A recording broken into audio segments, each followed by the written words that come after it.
வணக்கம். All India radio Chennai.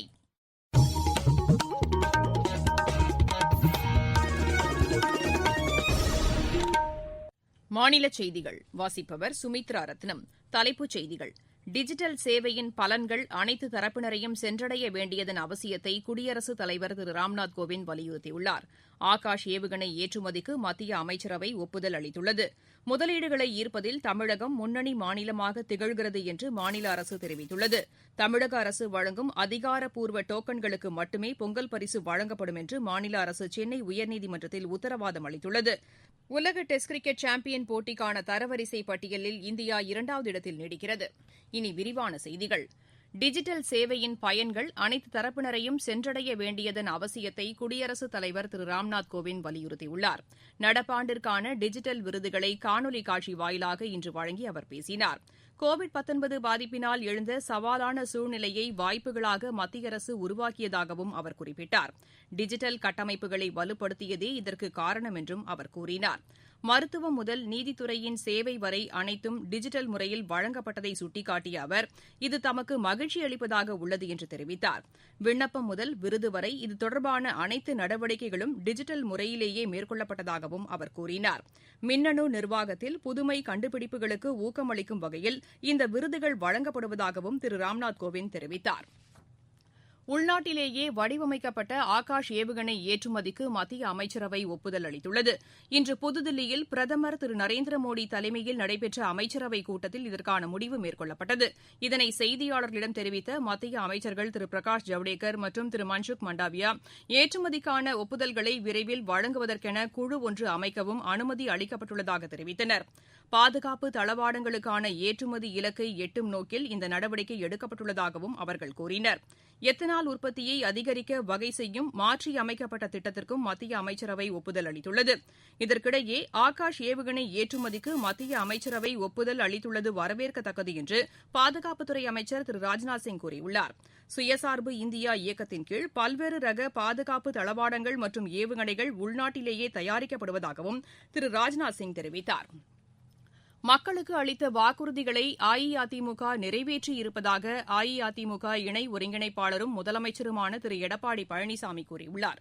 Namakkal மற்றும் திருச்சி மாவட்டங்களுக்குட்பட்ட பல்வேறு பகுதிகளில் இன்று தேர்தல் பிரச்சாரம் மேற்கொண்டு அவர் பேசினார்.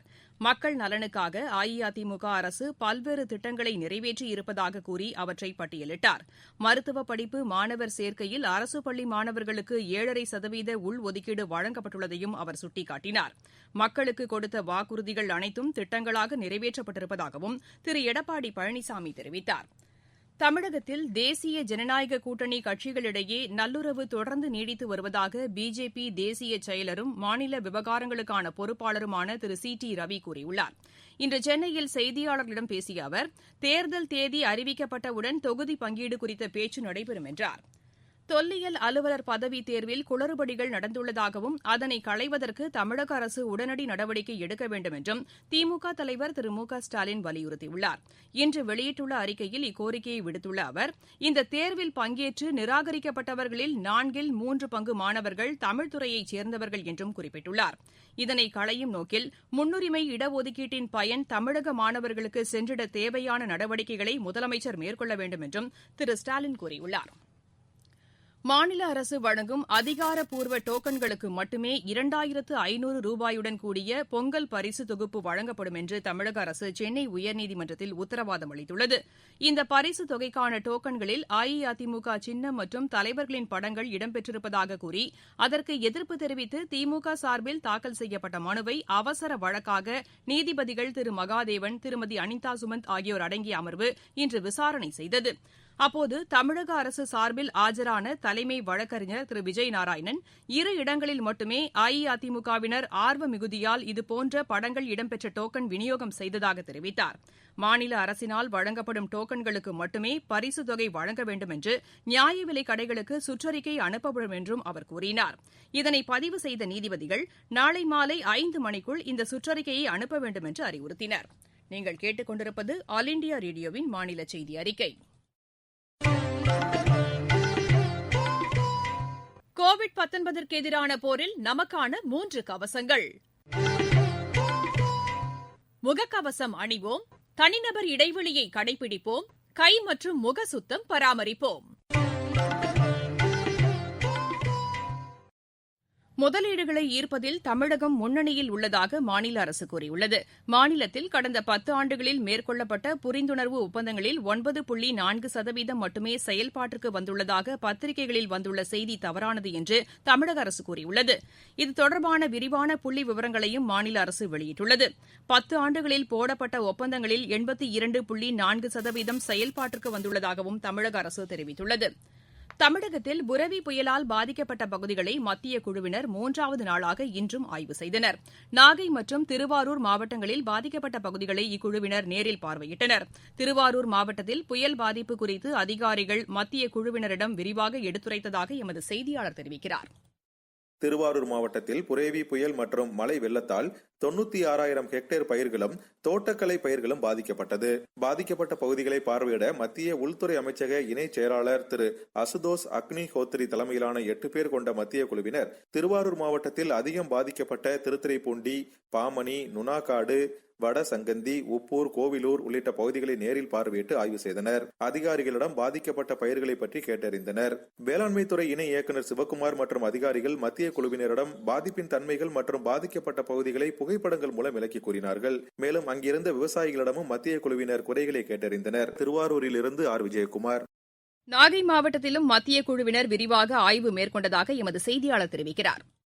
நாகப்பட்டினம் மாவட்டத்தில் புரெவி புயலால் ஏற்பட்ட பாதிப்புகள் குறித்து மத்திய குழுவினர் ஆய்வு செய்தனர். ஆய்வில் புரெவி புயலால் மாவட்டத்தில் ஏற்பட்டுள்ள பாதிப்புகள் குறித்து புகைப்பட கண்காட்சியை மத்திய குழுவினர் பார்வையிட்டனர். தொடர்ந்து மத்திய குழுவினருக்கு பயிர் சேத விவரங்களை நாகப்பட்டினம் மாவட்ட ஆட்சியர் அவர்கள் எடுத்துக் கூறினார்கள். மேலும் சேதமடைந்த பயிர்களை கண்காட்சியாக வைக்கப்பட்டிருந்ததை மத்திய குழுவினர் பார்வையிட்டு மாவட்ட ஆட்சியரிடம் சேத விவரங்களை கேட்டறிந்தனர். மயிலாடுதுறை மற்றும் நாகப்பட்டினத்தை சேர்ந்த 82,330 ஹெக்டேர் பயிர்கள் பாதிப்படைந்ததாக கருதப்பட்டுள்ளது. குறிப்பாக 33% மேலாக பாதிப்புகளை கிராம நிர்வாக வாரியாக ஆய்வு செய்து பட்டியலிட்டு விரிவான அறிக்கை தயார் செய்து வருவாய் நிர்வாக ஆணையர் மூலமாக மத்திய அரசுக்கு அனுப்பப்பட்டுள்ளது. அதன் அடிப்படையில் தொடர்ந்து மத்திய குழுவானது பயிர்களின் சேத விவரங்கள் குறித்து விவசாயிகளிடம் கலந்துரையாடி மாவட்ட நிர்வாகத்தால் அளிக்கப்பட்ட அறிக்கையின் அடிப்படையில் ஆய்வு செய்தனர். மத்திய குழுவினர் உரிய நடவடிக்கை எடுப்பதாக உறுதியளித்துள்ளனர். நாகையிலிருந்து செல்வன் ஜெபராஜ். அரசு பள்ளி மாணவர்களுக்கு மருத்துவ படிப்பு வாய்ப்பை பெற்றுத்தரும் நோக்கில் 7.5% உள்ஒதுக்கீடு, இலவச நீட் பயிற்சி வழங்கப்படுவதாக பள்ளிக் கல்வித்துறை அமைச்சர் திரு செங்கோட்டையன் கூறியுள்ளார். ஈரோடு மாவட்டம் கோபிச்செட்டிப்பாளையத்தில் செய்தியாளர்களிடம் பேசுகையில் அவர் இவ்வாறு கூறினார்.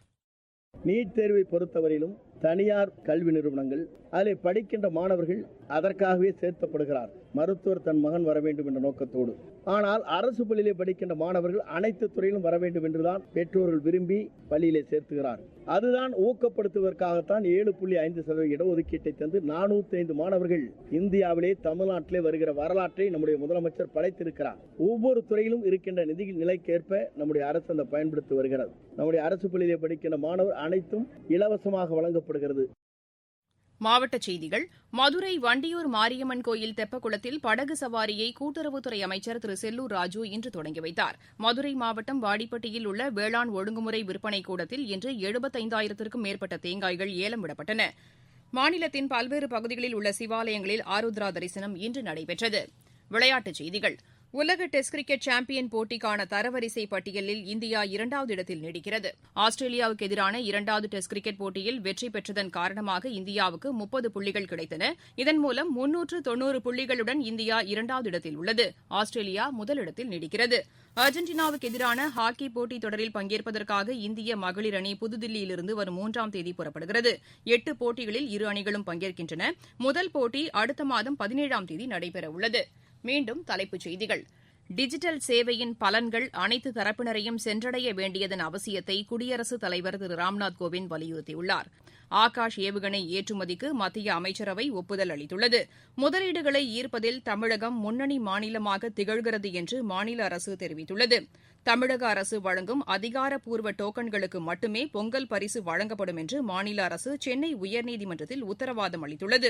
உலக டெஸ்ட் கிரிக்கெட் சாம்பியன் போட்டிக்கான தரவரிசை பட்டியலில் இந்தியா 2வது இடத்தில் நீடிக்கிறது. இத்துடன் இந்த செய்தியறிக்கை நிறைவடைகிறது. எமது செய்திகளை உடனுக்குடன் ARnews_சென்னை என்ற டுவிட்டர் பக்கத்திலும், செய்தி தொகுப்புகளை all India radio news Chennai என்ற யூடியூப் சேனலிலும் அறிந்து கொள்ளலாம்.